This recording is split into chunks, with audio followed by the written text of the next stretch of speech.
So with the current situation around the world, a lot of people are finding it quite difficult to stay at home and be very productive. I myself have been at home for roughly 3 weeks, this is probably my 4th week, and have found a few changes around the household being quite beneficial to maintaining a productive lifestyle. Now, I can't speak for everyone. Not everyone is in a good situation to be able to work from home. Most people have manual labor jobs or have to work outside doing service work or generally things that can't really be done from home. For everyone else, here's a few tips and tricks to being productive and working at home. Tip number 1. Maintaining a routine. If the world was fine, you wouldn't really be changing your routine, so why start now? You probably wake up around the same time, brush, shower, eat breakfast, make your coffee, get dressed, everything that you'd normally do around the same time. Why would you change that? Try and do the exact same things you would do as if you were going to work. Some people even say dress for your job. I don't personally believe in that. I mean, look at me, I'm not really dressed as a professional right now, but if you're into that, then go for it. Things aren't that different if you're working from home, it's just where you're working. The key is, however, to maintain that routine and to get your mindset into the task at hand, which is just being at work. Tip number 2, allocating the proper space. So if you are working from home, you definitely need a space that you can work in. Now, this could be your dining room table, this could be you on a sofa with a laptop, it could be a desk that you actually have. I personally have a desk, I have a PC at home, but behind me is my work monitor and my laptop just tucked away, and I've made that space for myself. Now, this might not be possible for everyone, you may not have a desk to begin with, but that doesn't mean you can't be productive in an allocated space. One of the most important part of this is to actually have that mentality that this is my workspace and this is where I'm going to work.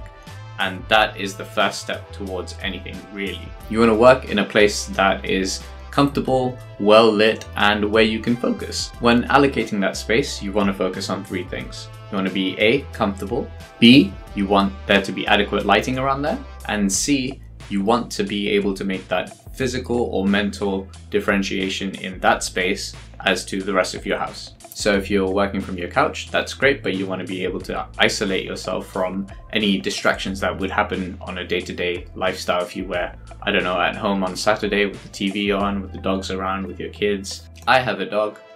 I cannot work while she's around because A, she's too cute, and B, she will be very distracting. She'd probably break my laptop. I just can't do that.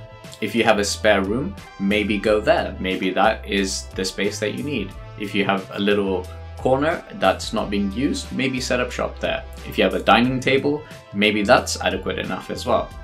The point I'm trying to make is it's important to have a space that you can focus on your work and nothing else really. Tip 3.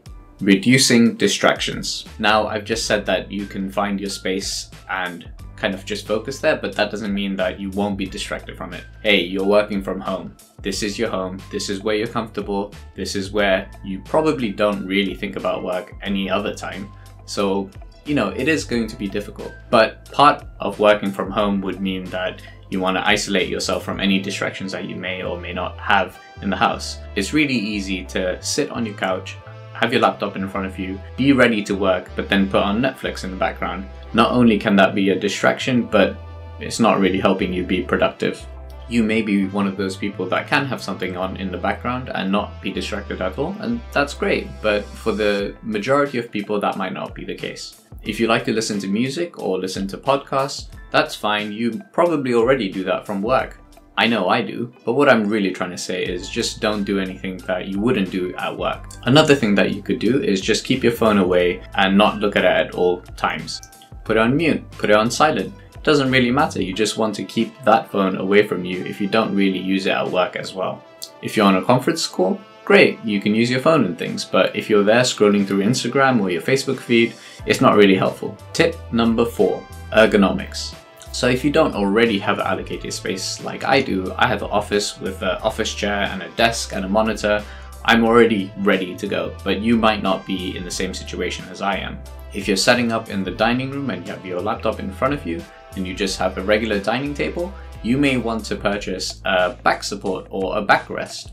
I've bought one from Amazon and it's really helped me out for long drives or just general sitting down in the house if I need additional support. If you do have a desk and a chair, then just set it up as you would in the office, or you might already have it set up pretty well. There's a lot about ergonomics that I'm not going to go into, but just make sure that your monitor, your desk and your chair is set up adequately enough for you to work for prolonged periods of time. A general tip would be, no matter where you're working, just keep the area tidy.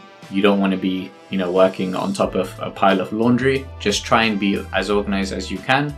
Keep the clutter to a minimum, and that way you can just focus on your work and task at hand. Tip number 5, taking regular breaks. If you're anything like me, sometimes it's really easy to lose track of time and you might just get into the groove of things and just work. But that's not always the best, as anyone can tell you. If you're sat down for long periods of time, that's not really great for your back or for your general health. So it's really important to take regular breaks as you would in the office, if not more. Make sure you hydrate yourself, so keep a bottle of water close by, have your teas, have your coffees as you normally would. Remember, you're working from home, so you can be a bit more comfortable, and that means you can walk around your house, you can go into your garden if you have one, you can get some fresh air. Just be sure and try and take a break once every hour or so. Now, being indoors all the time can take a toll on you, so just be sure to maintain a healthy lifestyle, eat well, drink well, and just exercise. Not only will this be very beneficial to you, but also to your mental health. No one really wants to be stuck in the house all the time. Let's face it, when the sun is outside and you're stuck inside, it can be quite depressing.